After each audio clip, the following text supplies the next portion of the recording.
Oo, kasi habang ng biyahe namin, minsan ako 2 oras. Pareho kayo ng lugar? Oo, pareho kami. Magkaiwalay lang kayong Oo, ng school. Hindi kayo magkakilala. Hindi, kaklase niya yung Kaklase kapatid ko ko, nung si elementary. Kaya parang... Sa San Jeronimo rin siya Tapos eh. magkatabi Sa kayo? San Jeronimo. Sa bus. Kasi, Matutulog kayo? oo, Hindi matutulog kayo ako. nagsama hanggang ngayon. Nakulit na ito ni Ido. Minsan nga lumagpas ako ng stop eh. Ha?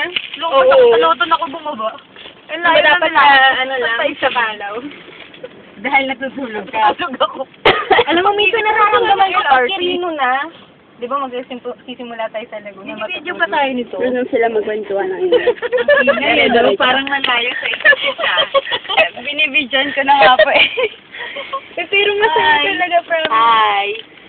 Pero, Ang ng video niya with live. Pero Ate Lenny, kung gusto niya hindi ko mag-architecture, alam. Sige nga, try mo.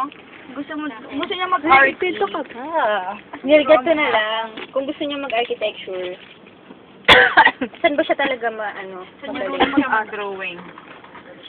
Pero hindi siya marunong sa math. Kasi dati, gusto ko din mag-fine arts. Kasi lang ayaw nila daddy.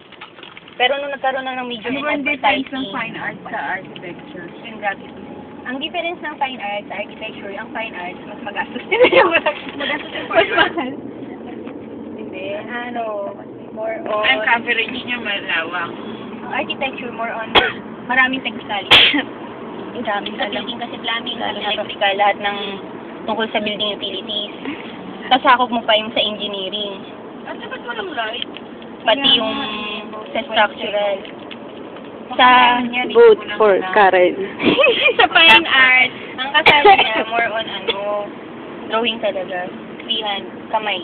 Sige, panarin mo ito sa Oo. YouTube. Pero ngayon, maganda ng fine arts kasi may major in animation saka graphic design and advertising. Dati wala May pa. mga major yung fine art, interior design. Oo, interior design. Ngayon, kasi dati lang more on talagang yun lang no? Ngayon, maganda na talaga eh. Kaya, Fine art. oo, maganda na yung... Ito, kwento ko. Kasi Sabi ko yun, hindi ko to. Galing kasi ako sa school dati. Siyempre yung mga finansya, di ba, kukunin ko. Bakit? Naka-board ka ba? Hindi ko alam. Hindi, Hindi kasi ganito yun. Oo, hindi ko alam. Bahay.